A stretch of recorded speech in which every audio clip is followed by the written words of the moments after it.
私がAM 系のジャンプからし、でねまで私がそんなことないで、ピニャラベンでやべでな、で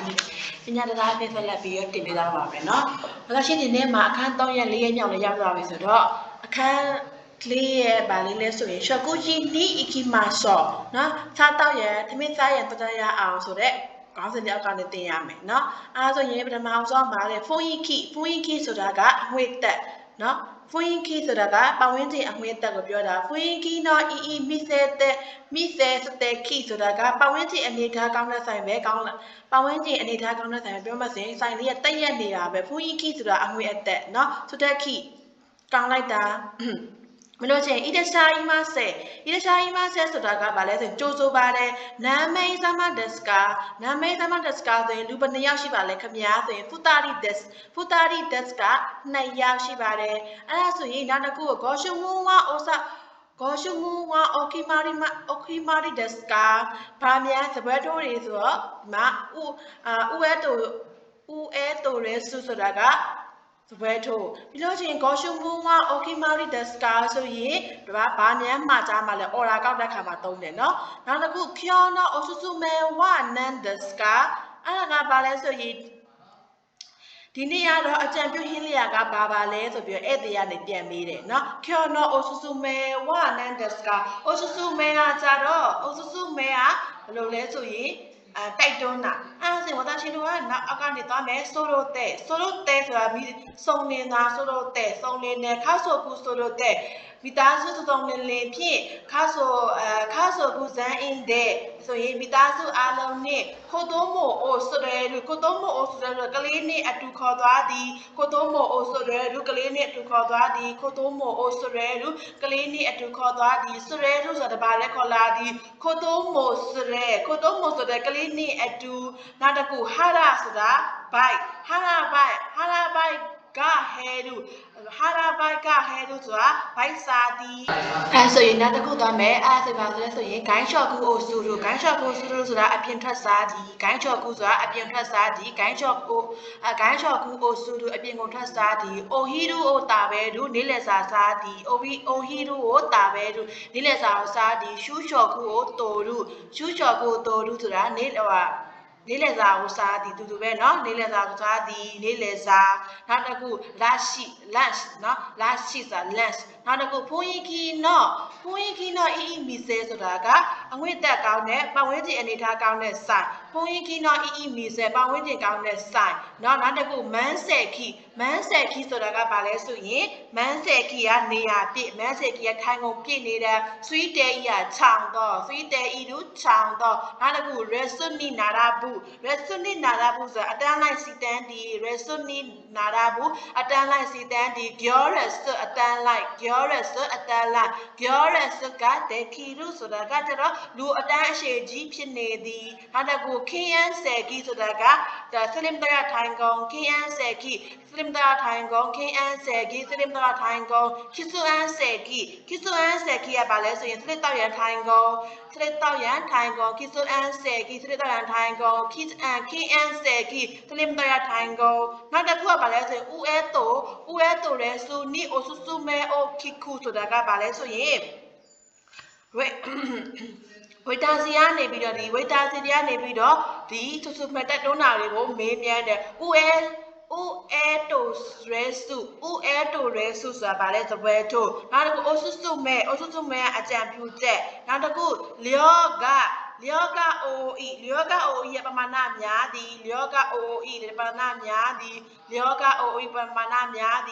ကစုခု၌ပမာဏနည်းသည်လျောကစုခု၌ပမာဏနည်းသည်ချူမွန်ကခီမာရု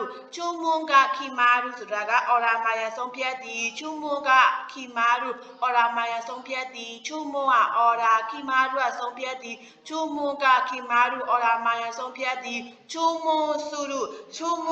ကမာကြားသည်ချူမွန်စုရုမာကြားသည်ချူမွန်အိုတိုရုအော်ရာမာယာယူသည်အော်ရာမာယူသည်ချူမွန်အိုတိုခဲရုချူမွန်အိုဥခဲရုအော်ရာယူသည်နောက်တစ်ခုဒေဇာတိုအိုစီကာစုရုဆိုတာက ဘာလဲဆိုရင်အချိုပွဲကိုဒဇတ်တော်ဆိုတာအချိုပွဲเนาะအချိုပွဲကိုဆွေးကားစုထပ်မာသည်ဒဇတ်တော်ကိုဆွေးကားစုဒဇတ်တော်ကိုဆွေးကားစုအချိုပွဲကိုထပ်မာသည်နောက်တစ်ခုကောဟီနော်အိုခါဝါဒီကောဟီနော်အိုခါဝါဒီဆိုကော်ဖီလိုက်ပွဲကောဟီနော်အိုခါဝါဒီဆိုကော်ဖီလိုက်ပွဲ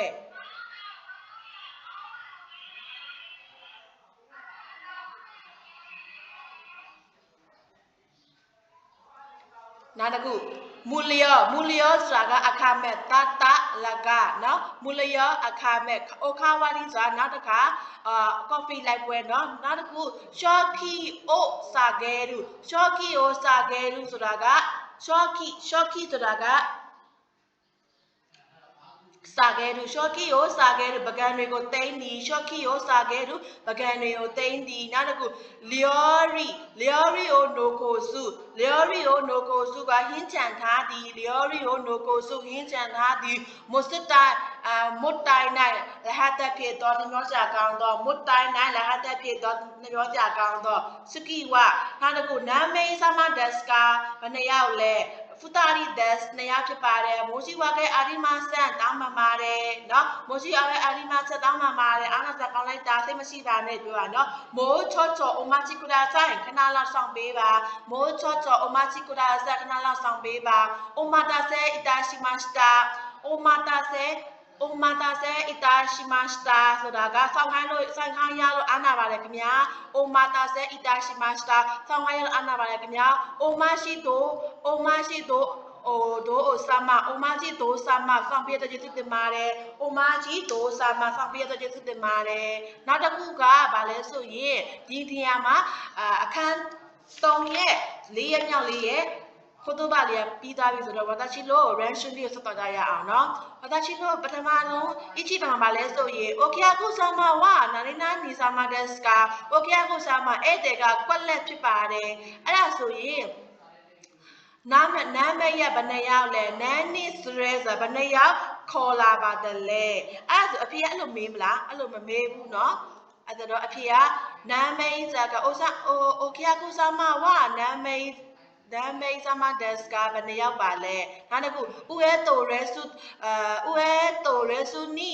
ကျော်နော်နာလီနာနီယိုခီတာဝေတာစီကနေပြီးတော့ယနေ့ရဲ့ကွက်လက်ကိုမေးခဲ့တယ်ပါလဲအိုဆုစုမဲတိုက်တွန်းနဲ့ချူမွန်အော်ဒါအားဆိုတိုက်တွန်းချက်ကိုမေးမြန်းခဲ့တယ်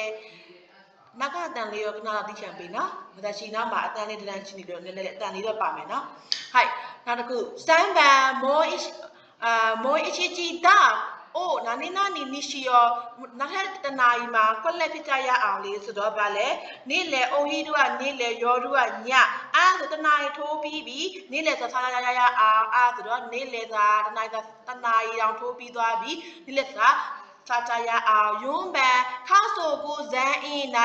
နီချောကူကြီးနီဒေခခေတာမိသားစုအားလုံးပေါ့နော်မိသားစုအကုန်လုံးကွက်လက်ရှော့ကူကြီးထမင်းစားဖို့အပြင်ထွက်ခဲ့တယ်စရဲတဲ့တပါးလည်းခေါ်လာပြီးစရဲတဲ့စုံလင်စွာအဲ့ဒါဆိုမိသားစုအားလုံးကိုခေါ်လာမိသားစုအားလုံးစုံလင်စွာဖြင့်ထမင်းစားဖို့ဒေခခဲတာအပြင်ကိုထွက်ခဲ့တယ်နောက်တစ်ခုစုကောကုနာဂိုင်းနိုင်နာနိဒာနဲ့အာနာနိနာရန်တဲဤတို့တိုယူကိုတိုဝအိုဝီရှိနော်ခန္ဓာဆိုတော့စုကောကုအယံကိုရှေ့တဲ့ကွက်လက်ပဲနော်အဲ့ဆိုရင်ခိုးကလိုတန်းစီနေတယ်ဆိုလို့တဲ့သဘောလားရတချလိုက်တာအဲ့လိုမျိုးနော်လျောကပမာနဲ့ rest ဆိုတာအတက်အဲ့ဒါတော့အဖြေက rest နောက်တစ်ခုနိုကိုရှိတာရမွတ်တိုင်နာနီရောနိုကိုရှိတာရကြံနေမယ်ဆိုရင်မွတ်တိုင်နိုင်နှမျောစာကောင်းတယ်ဆိုတဲ့အတွဲလာလေမွတ်တိုင်နိုင်နှမျောစာကောင်းတယ်မွတ်တိုင်အာဒီမာဆန်မဟုတ်ဘူးเนาะနောက်တစ်ခုဖျားကူနိမုခတဲ့ဥဧတာရှော့ကီအိုနိုင်နာနီရောရှိဒက်စကာအဲ့ဒါဆိုရင်ဗာလဲဆိုရင်ဒီဇပွဲထိုးကဒီပေါ့နော်ဥဧတာဆိုတာ waitress waiter သိပြန်စမ်း waiter ကိုပြောရနော်ဥဧတာ waiter နော် အဲ့ဆိုရင်ကွက်လက်ဆော့ကစုကိုရလို့ရှိတဲ့စကားတခုလောက်ပေးလို့ရမလားအဲ့တဲ့စီကနေပြီးတော့အဆင်ပြေမလားရပါသလားနိုကိုရှိတဲ့ရခြံထားတယ်ဟိုပြီးအိုခါဝါရီရှိတဲ့လိုက်ပွဲနောက်တစ်ခုအိုဆိုဒိုအဲရှိတဲ့အကုန်စုတယ်ပြီးတော့ရှိရင်အိုစာကဲရှိတဲ့ဆိုတာကတိမ့်လိုက်တယ်အဲ့ဆိုတော့ပကံလေးတစ်ချက်အိုစာကဲရှိတဲ့ရလို့ရှိတဲ့စကားတိမ့်ပြီးလို့ရမလားโอเคအခုဒီမူခတဲ့အဲ့တဲ့ကနေပြောတယ်အိုရဲတူရဲစုဝနိုင်နေနီဝအိုခီမာရီဒက်စကာအဲ့ဆိုရင် waitress ဆိုတဲ့ main ကလေးပေါ့နော် waitress ကပလဲလို့ဖို့ဆုံးဖြတ်ပြီးလားရှင်ဂေါ်ရှုမွန်းဂေါ်ရှုမွန်းဆို order ဂိုင်းရှော့ပူတာအပြင်ချက်စားတယ်အိုဆူဆူမဲ့တောင်းဆိုတယ်ဆွေးမဆန်ဒါအိုဆူဆူမဲ့တိုက်တွန်းတယ်ဟာရာကဘိုက်အဲ့ဆိုဂေါ်ရှုမွန်းကအိုခီမာရီဒက်စကာဆုံးဖြတ်ပြီးလား order ဆုံးဖြတ်ပြီးလားဆိုတော့ဒီနေ့ဒါလေးကအခန်း3ရက်4ရက်မြောက်ဆက်သွားမယ်အခန်း3ရက်5ရက်မြောက်လေးကိုနောက်တစ်ခုငါရဲ့ကြောင့်လေးကဘာလဲဆိုရင်အိုဆာကဲရောနော်မီမာဆော့အရက်တကြရအောင်နော်နောက်တစ်ခုခံပိုင်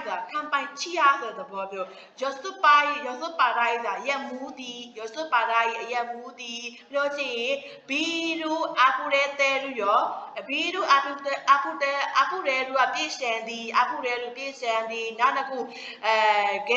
ခဲမှုတိုင်းဆိုတာကဘာလဲဆိုရင်မိကုမွန်နာခဲမှုတိုင်းနာမိကုမွန်လိုက်တာနောက်တစ်ခုမေဝကုတာနာဆိုတာကဒီအနောက်ရှက်ဖြစ်လိုက်တာနော်ဆိုပြီးပြောတယ်နောက်တစ်ခုကဘာလဲဆိုရင်စွန်အန်ကန်အိုဟီဒါကုအန်ကန်ဆိုတာအကံပွဲအန်ကန်အိုဟီဒါကုအကံပွဲဖွင့်လင်းသည်အန်ကန်အိုဟီဒါကုအကံပွဲဖွင့်လင်းသည်ဆိုဘဲစကိုင်နှုတ်ဆက်ပွဲဆိုဘဲစကိုင်နှုတ်ဆက်ပွဲပြီးလို့ရှိရင်နော်မီဟိုတိုင်းကအကုန်လုံးတောက်နိုင်တယ်မြတ်တောက်တယ်နော်အဝါတောက်သည်နော်မီဟိုတိုင်းအဝါတောက်သည်တာပဲဟိုတိုင်းအဝါစားသည်တာပဲဟိုတိုင်းအဝါစားသည်နော်ခန်းခဲခိုင်ကြိုးဆိုပွဲနော်မီခိုင်တောက်ပွဲစားပွဲနော်နောက်တစ်ခုအိုဆာကဲကိုစုကုဆိုအရက်ကိုငဲ့သည်အိုဆာကဲကိုစုကုအရက်ကိုငဲ့သည်အိုယူကိုဆိုကုဆိုတာကရင်နွေးကိုငဲ့သည်ခံပိုင်စုချီယာလုတ်သည်မိုရီအာဂါရုကစုပုံသည်မိုရီအာဂါရုကစုပုံသည်စုပုံသည်စီကာတဝင်သည်စုချီကမိုရီအာဂါရုမြေကြီးတွေမုံမောင်နေသည်ကြွတက်နေသည်နောက်တစ်ခုဘီရူနောအဝဘီယာအမြုပ်ဘီရူနောအဝဘီယာအမြုပ်စကိဝအမှုရဲရူပြေစံသည်ခိုးပိုစုဖိတ်ကြသည်ခိုးပိုရဲရူကဖိတ်ကြနေသည်ဘီရူအိုအီကီနီနိုမှုကဘာလဲဆိုရင်ဘီယာကိုတစ်ချိန်ထိုးမော့တောက်သည်ဘီရူကိုအီကီနီနော်မှုဘီယာကိုတစ်ချိန်ထိုးမော့တောက်သည်နောက်တစ်ခုစကီနော်မီဇူဝါရီဆိုတာဘာလဲဆိုရင်ဝီစကီနဲ့ရေကိုရောတောက်တယ်နောက်တစ်ခုအိုဆုမာမီနော်ချီစုဆိုတာကအမီနော် cheese အမီအိုဆိုမာမီနော် cheese ဆိုတာကအမီ cheese အမီအိုဆာကဲနီယောအရက်မူသည်ယောပါရာအီယာယဆုပါရာဥအရက်မူသည်နောက်တစ်ခုယဆုပါရာအီယာအရက်မူခြင်းနောက်တစ်ခုကအာဘရဲရုတောင်းကျမ်းသည်ရန်ကားသည်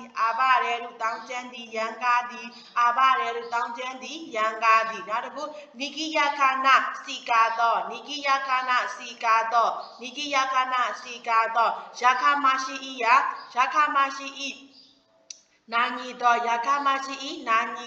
ယာခမရှိအီနာညီတော့ဆာဝါကရှိအီစုညံတော့ဆာဝါကုစုညံသည်ဆို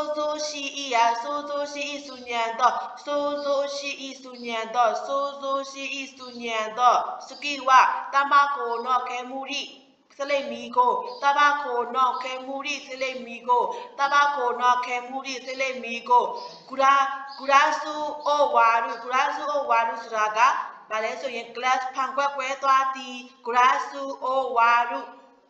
ဆိုတော့ကဖန်ခွက်ကွဲသွားသည်နောက်တစ်ခုကုရဆုကဝါရဲတို့ဖန်ခွက်ကွဲသွားသည်ဒီကောင်ကဖန်ခွက်ကိုခွဲသည်နော်နောက်တစ်ခုဘီတို့ဘင်းအိုတာအိုစုဘီတို့ဘင်းအိုတာအိုစုဆိုတာဘီယာပလင်းကိုတိုက်ချမိသည်ဘီတို့ဘင်းအိုတာအိုစုဘီယာပလင်းကိုတိုက်ချမိသည်ဘီတို့ဘင်းအိုတာအိုစုဘီယာပလင်းကိုတိုက်ချမိသည်နောက်တစ်ခုဘီတို့ဘင်းကတာအိုရဲတို့ဘီယာပလင်းလဲကျနေသည်သူ့ဘာသူလဲကျတာဘီတို့ဘင်းကတာအိုရဲတို့ဘီယာပလင်းလဲကျနေသည်ဟိုခါနော့ခ ्या နီဟိုခါနော့ခ ्या နီဟိုခါနော့ခ ्या ကူနီအခြားဧည့်သည်များအားမဲဝါကူကိုခါခဲတို့အနောက်ဆက်ပေးသည်မဲဝါကူနောက်ဆက်ပေးသည်ခါခဲတို့မဲဝါကူခါခဲနောက်ဆက်ပေးသည်မဲဝါကူကခါခါတို့နောက်ဆက်ဖြစ်စေသည်ဒါဆိုရင်နောက်တဲ့ ratio ဆက်သွားမယ်you nomini osa o nani you nomi ဆိုတာကရေလက်ဖက်ရေကွက်ထဲမှာရေနွေးကိုကွက်လက်ခိုပိုစုကဖိတ်ကြသည်ချိုကုငှဲ့သည်ဆိုတော့အဖြေက A နော်နောက်တစ်ခုနိဗ္ဗာန်ပါလဲဆိုရင်ခုရ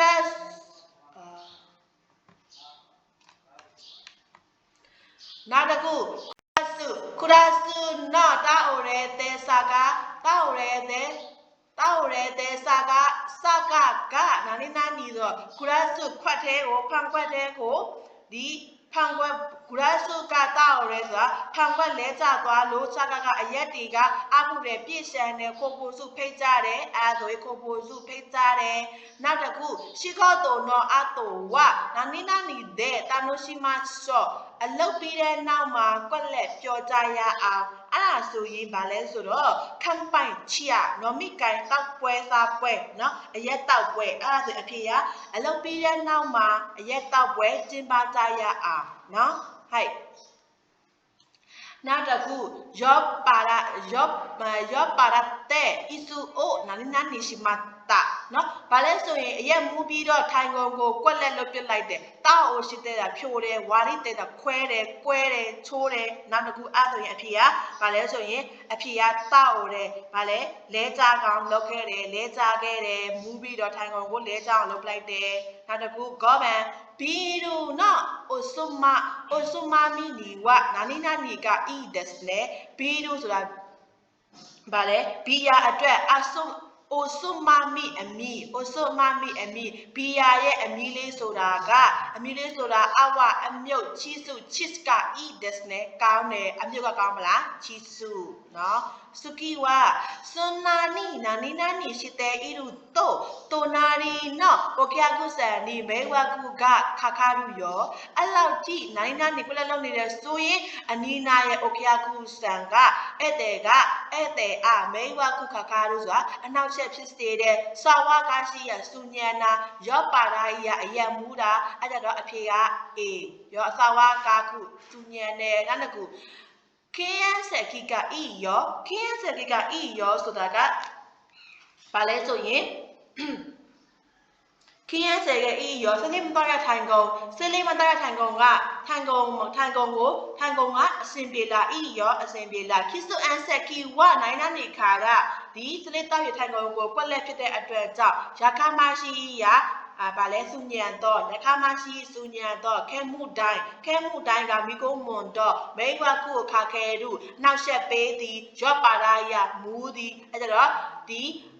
စလိမ်တော်ရထိုင်ကုန်ကအစင်ပြေလားစလိမ်တော်ထိုင်ကုန်တွေကအရက်ပေါ့နော်အဆွေမဆန်ဒီဗာလဲမိကုံးမွန်တဲ့တက်ဖြစ်ပါတယ်နောက်တစ်ခုကဗာလဲဆိုရင်ဝိုင်းကူရက်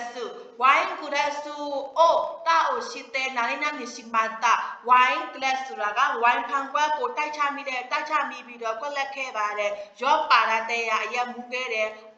အဖူတွေကပြည့်စံတယ်ပြီးလို့ရှိရင်ဝတ်တဲဆိုတာကခွဲတယ်เนาะခွဲခဲ့တယ်နောက်တစ်ခုစွိတဲဆိုတာကငှဲ့တယ်အဲ့ဒါတော့ဗာလဲဆိုရင်ဝိုင်းခက်ကိုလဲကြအောင်လုပ်ပြီးတော့ဗာလုပ်တယ်အဖူတွေပြည့်စံနေတယ်ပြီးလို့ရှိရင်ဝတ်တဲခွဲခဲ့တယ်ဆိုဝိုင်းခက်ကိုတိုက်ချမိပြီးတော့ခွဲခဲ့တယ်ဆိုတော့ဖြေရပါလဲဆိုရင်စမ်းပန်အဲ့ဆိုရင်ဒီနေ့က3ရက်မြောက်ရဲ့5ရက်အခန်း3ရက် 9ရက်မြောက်လေးရပြီးသွားပြီဆိုတော့အခန်း3ရက်6ရက်မြောက်လေးဆက်သွားကြမယ်နော်はいโอคาเนโอฮาราอิมาโชပတ်သက်နဲ့ပေးချကြရအောင်เนาะဂန်ကင်းလက်ငင်းငွေသားဂန်ကင်းလက်ငင်းငွေသားခါတိုကတ်ခါတိုကတ်ရဲချီငွေချင်းကောင်သားရဲကြည့်ငွေချင်းကောင်သားနောက်တစ်ခု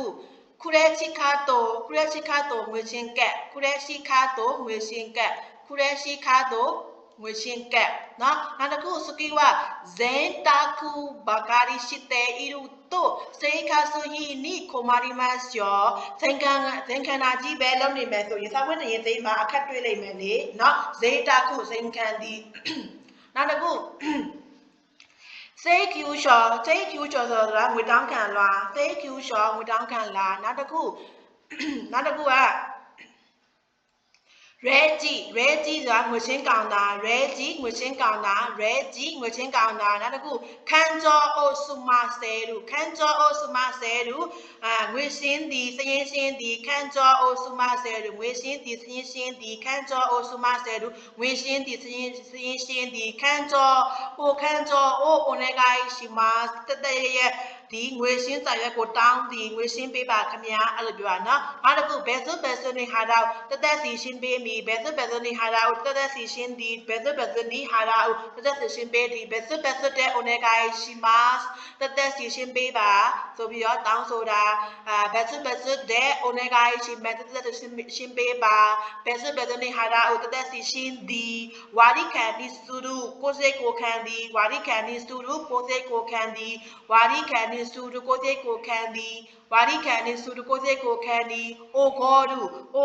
ဆိုတာကျွေးမွေးတကားခံဒီအိုဂေါရီကျွေးမွေးအဲ့ကန်ကျွေးမွေးခြင်းနောက်တစ်ခုဂန်ကင်ဒဲဟာရာဥလက်ငင်းငွေဖြစ်ပေးချေသည်နောက်တစ်ခုခရဲချီခါတိုတဲ့ဟာရာဥခရဲချီခါတိုတဲ့ဟာရာဥဗာလဲငွေရှင်းကက်ဖြစ်ပေးချေသည်နောက်တစ်ခုခါတိုနော်ယူခိုခီကန်အိုခါကုနီစတူအဲ့ဒါကဗာလဲဆိုရင်ကတ်ကိုတတန်းကုန်ဆုံးတာကိုတခြားအောင်စစ်ဆေးဒီနောက်တစ်ခုအိုဆာဆူခုစုကကြတာဗာလဲဆိုရင်ငွေအကျွေလဲဒီအိုဆာဆူခုစုငွေအကျွေလဲဒီအိုဆိုရီယိုမိုရာဥဆိုတာကပြေစာဖြတ်ပိုင်းဖြတ်ဒီဖြတ်ပိုင်းကိုတောင်းဆိုဒီအိုဆိုရီယိုမိုရာဥပြေစာတောင်းဆိုဒီဖြတ်ပိုင်းတောင်းဆိုဒီရက်ချီတိုမိုရာဥဆိုတာကပြေစာသိမစားမှားသွားရင်နော်အိုစတူရီယိုမိုရာဥဆိုတာကပြန်အန်းငွေတောင်းဆိုပြန်အန်းငွေလက်ခံရရှိသည်အိုစတူရီယိုမိုရာဥပြန်အန်းငွေလက်ခံရရှိသည်ရက်ချီတိုအိုမိုရာဥအမှာဗာလဲပြေစာဖြတ်ပိုင်းလက်ခံရယူသည်လျောရှူရှောအိုမိုရာဥငွေရပြေစာကိုလက်ခံရရှိသည်ဇေတာကုကိုစူရုဆိုတာဇိန်ခံသည်ဇေတာကုကိုစူရုဇိန်ခံသည်စကီဝမူဒစကာဤကိုစူရုအလဟတ်ဖြုံးတီးသည်မူဒစကာဤကိုစူရုလဟတ်ဖြုံးတီးသည်မူဒစကာဤကိုစူရုလဟတ်ဖြုံးတီးသည်စေကျူရှောအိုတိုတိုကုဝေကောင်းခံလာရောက်ရှိသည်စေကျူရှောကတိုတိုကုဝေတောင်းခံစာရောက်ရှိသည်စေကျူရှောကတိုတိုကုဝေတောင်းခံစာရောက်ရှိသည်စကီဝဟီယောကခါခါရုအတုံးစိတ်ကုန်ကြသည်ဟီယောကခါခါရုအတုံးစိတ်ကုန်ကြသည်ဟီယောကခါခါရုအတုံးစိတ်ကုန်ကြသည်ဟာတခုခွန်ကေဆနာစေကဆဟီကကုဆိုကုစုရုအဲ့ဒါကဘာလဲဆိုရင်ဒီလအတွက်နေထိုင်မှုသုံးစိတ်ကမလုံလောက်ဘူးခွန်ကေဆကဒီလပြန်လို့ရှိရင်စေကဆဟီကနေထိုင်မှုစရိတ်ဖုဆိုကုကမလုံလောက်ဘူးခွန်ကေဆနာစေကဆဟီကကုဆိုကုစုရုဒီလနေထိုင်မှုစိတ်ကမလုံလောက်ဘူးပြီးလို့ရှိရင်ခိုးစုဟိလမ်းမဆက်သွယ်ရေးစိတ်လမ်းစရိတ်ကိုပြောတယ်ခိုးစုဟိလမ်းစရိတ်စကီဝဘာလဲဆိုရင်โอคาเนကတာရီရုโอคาเนကတာရီရုဆိုပတ်စံလုံလောက်သည်โอคาเนကတာရီရုပတ်စံလုံလောက်သည်โอคาเนကတာရီရုပတ်စံလုံလောက်သည်တာရီနိုင်မလုံလောက်ဘူးရှောကူဟီဟိုဆဆွယာကုစုရုရှောကူဟီဟိုဆဆွယာကုစုရုဆိုတာကဆက်ဆွယာကုစုရုချွေတာဒီရှောကူဟီတော့အစားစရိတ်ကိုချွေတာဒီဆက်ဆွယာကုစုရု စေသူရကုစုတုချေတာဒီမူဒါကိုခုကမူဒါကိုဟာဖုခုအလဟဒတွေကိုရှော့ချသည်မူဒါဆိုအလဟဒဟာဖုခုကခြုံသည်မူဒါအလဟဒဟာဖုခုခြုံသည်မူဒါကိုဟာဖုခုအလဟဒတွေကိုခြုံသည်မူဒါကိုနာခုစုအလဟဒတွေကိုဖဲချသည်မူဒါကိုနာခုစုအလဟဒတွေကိုဖဲချသည်စုကိကဘင်းဘိုနီနာရုဘင်းဘိုနီနာရုဆိုတာကအစင်းရဲနွမ်းပါသည်ဘင်းဘိုကစင်းရဲတော့ဘင်းဘိုနီနာရုစင်းရဲနွမ်းပါသည်ဘင်းဘိုနီနာရုစင်းရဲနွမ်းပါသည်စုကိဝအိုခါနဲမိုရှိနီနာရုတထေးဖြစ်လာသည်တထေးဖြစ်လာသည်အိုခါနဲမိုရှိနီနာရုတထေးဖြစ်လာသည်နောက်တစ်ခုမာဆုရှိစေကာစမာဆုရှိစေကာစကဘာလဲဆိုရင်စင်းရဲနွမ်းပါသည်မာဆုရှိစေကာစစင်းရဲနွမ်းပါသည်ရှာခင်အိုစုရုငွေရှိချခင်အိုစုရုငွေချီသည်ချခင်အိုစုရုငွေချီသည်ချခင်အိုစုရုငွေချီသည်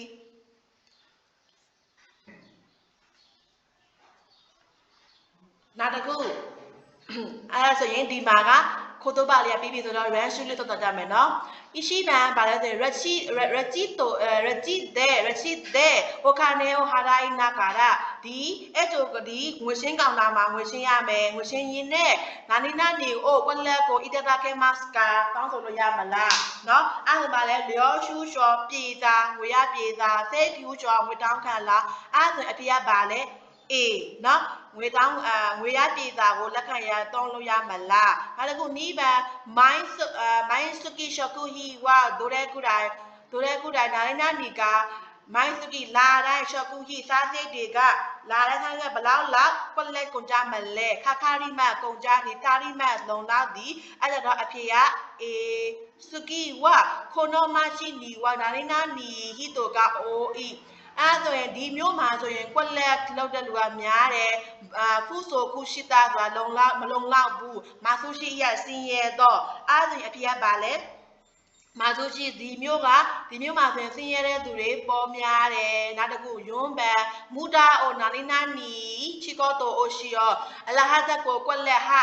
ဖူးဤတဲ့ရှော့ရှာပြီးတော့ဆက်ဆွရခုရွှေတာပြီးတော့နောက်ဆိုအလုပ်ကိုလုပ်ကြရအောင်အဲ့ဒါဆိုအဖေကအေးဟာဖူးဤတဲ့မူတာကိုဟာဖူးဤတဲ့အလုပ်ဒီအလဟာဇတ်တွေကိုရှုံပြီးတော့အလုပ်လုပ်ကြရအောင်ဂောဘယ်ဂျူကီယောလောအိုဟာရတာရာဂျူကီယောလောဟိုပါဘောနော်အတန်းနော်တင်းတန်းကြီးပေးချင်ပြီးတဲ့နောက်မှာစေကဆိုနေကြမှုဘဝရဲ့ကွက်လက်ကနာကုနာတဲစီမာတာကွက်လက်ကတော့မရှိတော့ပါဘူးအဲ့ဆိုတော့စေကဆိုဟီ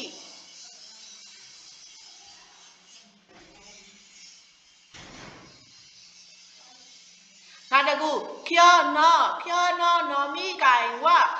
ဘူးချောနော်နာနီဒါဆိုတာရောဒီနေ့ဟာတောက်ပွဲမှာဘူးချောကနေပြီးတော့ကွက်လက်လုံးမလို့ကြားတယ်အဲ့ဒါဆိုရင်အဖေကပါလဲဆိုရင်အဖေကဂန်းရှော့ခန်းချောဆိုတာငွေရှင်းစာရွက်အိုကိုရီဆိုတာတကားခက်ပဲဒီနေ့မှာဘူးချောဌာနမှုကအိုကိုရီဆိုတာကတကားခက်မယ်လို့ကြားတယ်နာနာဗန်イシマンアサスをサアサスにないなにくださいますかこれがဒီရန်တောင်းတန်ငွေအုပ်ကိုတစ်ထောင်နာအုပ်နဲ့ဝက်လက်ပေးနိုင်မလားအဲ့ဒါကုစုရှိတဲ့ရလဲတဲ့ဟာဘူးဤတဲ့ရှော့ပြီးတော့စမီစုမဆဲတဲ့ငွေရှင်းပြီးတော့ခါသေးတဲ့လဲတဲ့အဲ့ဒါအဖေကပါလဲအေးအချီဘန်နော်နောက်တစ်ခုရှောင်းရင်အိုတိုရီကာအဲလူတိုကီဝခနာရာစုနိုင်နာနီအိုမိုတေကိတေကူရာဆိုင်ဒီသာပစ္စည်းတွေကိုလဲတဲ့အခါမှာမပြတ်မကွက်ကွက်လက်ကိုယူလာပေးပါခုလက်ရှိခါတိုငွေရှင်ကက်ရချီတိုပြေစာနောက်တစ်ခုရဲကြီးငွေရှင်ကောင်တာနောက်တစ်ခုစေးဖြူရှော်ငွေတောင်းခံလားအဲ့တော့အဖေကရချီတိုငွေရပြေစာလေးကိုလက်ခံရရှိလို့ဆောင်လာပေးပါလို့ပြောထားနော်အဲ့ဆိုရင်ဘာသာရှိလို့ဒီမှာပဲခဏကြတော့မယ်နော်ဗီဒီယိုလေးရဲ့နောက်မှာတန်လေးပါလာလို့ခဏနည်းနည်းတော့ပြခံပေးပါနော်အားလုံးပဲ Oscar Samadesta